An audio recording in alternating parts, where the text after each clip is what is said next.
प्यारे बच्चों, कक्षा 10 गणित NCERT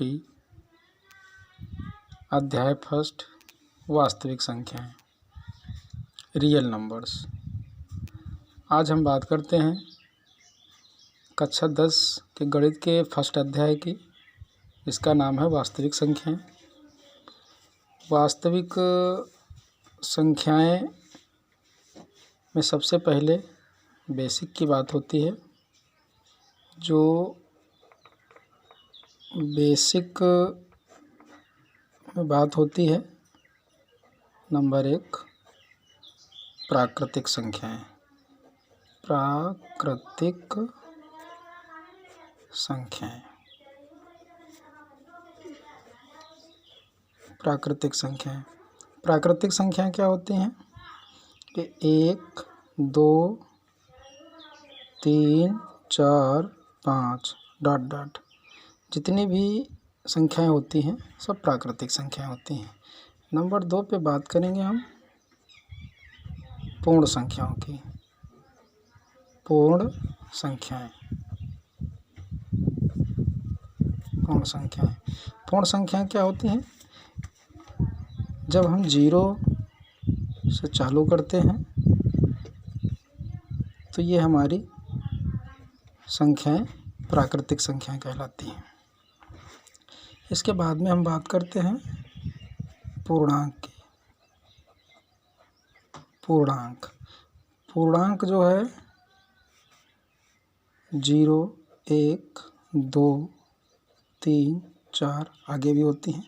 इधर जब चलेंगे तो -1 -2 -3 ये संख्याएं हमारी पूर्णांक होती हैं। अब हम बात करते हैं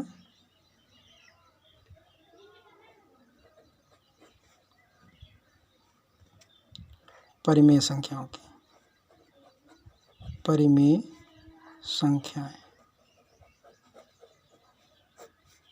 संख्याएं वह संख्याएं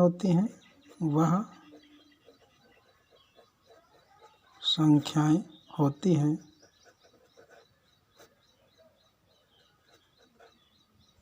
जो P/Q के रूप में लिखी जाती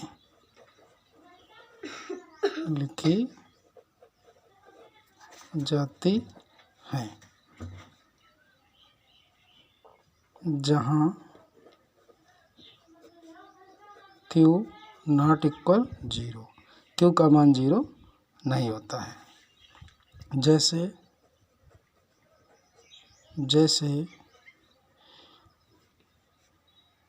3/5 2/3 8 9 आदि। यहाँ पर हम देख रहे हैं 3/5 2/3 ये परिमेय संख्याएं हैं और 8 और 9 भी परिमेय संख्याएं हैं, क्योंकि इनके नीचे हर एक होता है।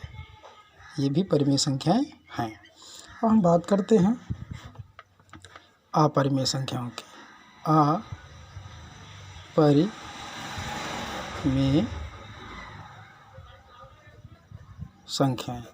अपरिमेय संख्याएं क्या होती हैं? वह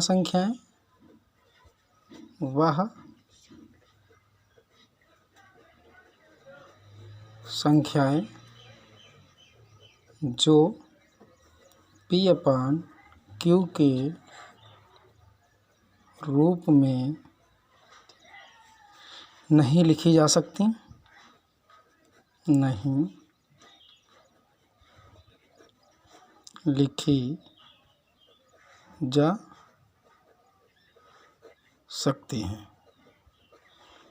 जैसे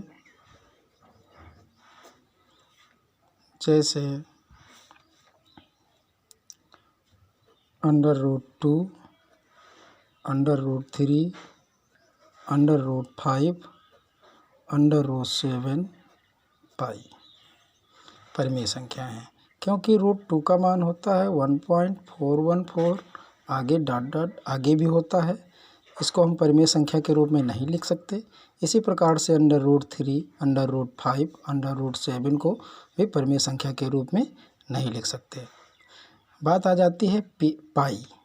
तो पाई का मान होता है 22/7।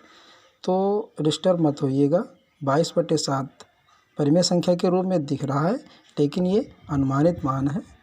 22/7 ये क्लियर मान पाई का नहीं है। इसलिए परीक्षा में कई बार पाई पूछा जाता है कि परिमेय है कि अपरिमेय।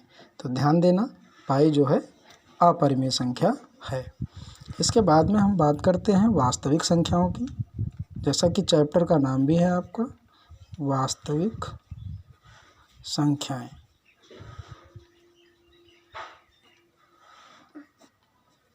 वास्तविक संख्याएं, तो परिमेय और अपरिमेय संख्याओं के समूह को परिमेय और अपरिमेय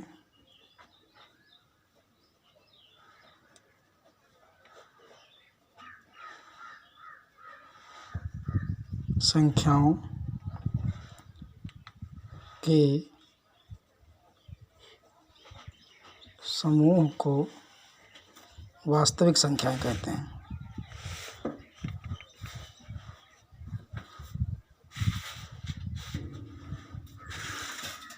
वास्तविक संख्याएं कहते हैं।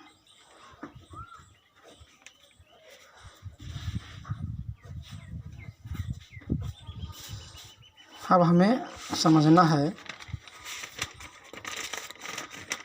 वास्तविक संख्याओं में समझना है यूक्लिड विभाजन प्रमेय का।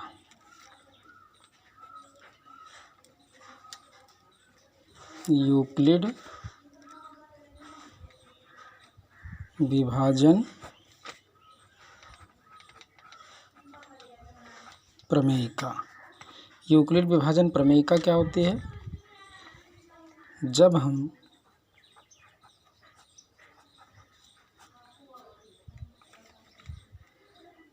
किसी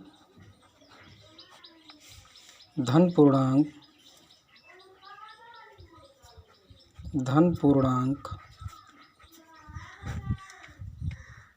ए को बी से भाग करते हैं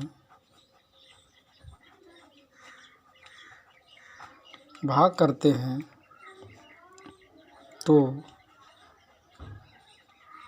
भागफल Q और शेषफल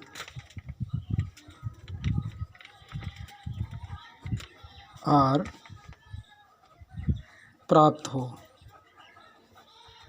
तो प्रमेयिका A बराबर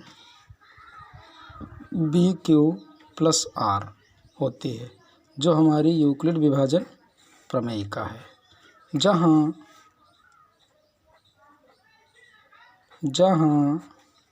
0 से बड़ा है R और बराबर है R, और R से हमेशा बड़ा होगा B। जैसे कि हम B से A को भाग दें, भागफल Q, शेषफल R प्राप्त हो। इसको ऐसे भी समझते हैं, जैसे मान लीजिए हम 5 है और इसको हम 3 से भाग देते हैं, तो 3 × 3 हो जाएगा, शेषफल 2 बचेगा। इसको यूक्लिड विभाजन प्रमेयिका के प्रकार से लिखने पर 5 बराबर होगा 3 × 1 और +2, 3 का नाम 3 और 2 5। तो ये है यूक्लिड विभाजन प्रमेयिका। इसी प्रकार से हम यदि किसी संख्या, मान लीजिए 8 को और 4 से भाग देते हैं, तो 4 दूनी हो जाता है आपका 8, शेषफल 0 बचेगा। चूँकि शेषफल 0 बचेगा, इसलिए हम यूक्लिड विभाजन प्रमेयिका में इसको लिख सकते हैं 8 बराबर 4 × 2 + 0। ये है यूक्लिड विभाजन प्रमेयिका। अब यहाँ पर हम देख रहे हैं कि ये जो R है, ये देख रहे हैं कि 0 से बड़ा भी हो सकता है और 0 के बराबर भी हो सकता है।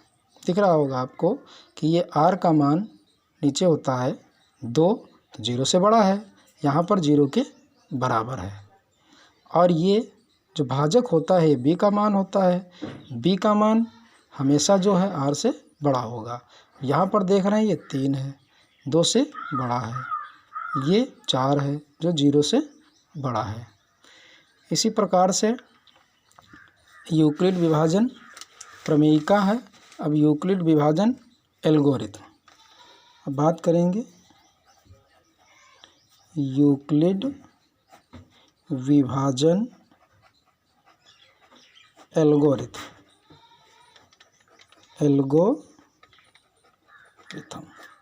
यूक्लिड विभाजन एल्गोरिथम। तो यदि दो धन पूर्णांक a और b दिए गए हों और उनका क्रम बाय क्रम HCF निकालना। ध्यान दें, जैसे कि पूर्णांक a है और पूर्णांक b है, तो a और b का HCF यानी कि महत्तम समापवर्तक निकालने के लिए हम HCF ज्ञात करते हैं।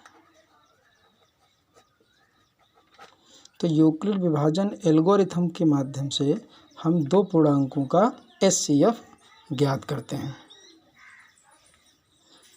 दो पूर्णांकों का HCF ज्ञात करते हैं। जैसे कि हमारी प्रमेयिका है इसको a बराबर BQ प्लस R। जब हमारा R का मान 0 आ जाता है तो B का मान जो होता है वही हमारा HCF कहलाता है। तो इसी आधार पर आगे हम सवाल भी लगाएंगे। कुछ सवाल सिद्ध करने के लिए हैं जो कि यूक्लिड विभाजन प्रमेयिका पर आधारित हैं, उनको भी हल करेंगे।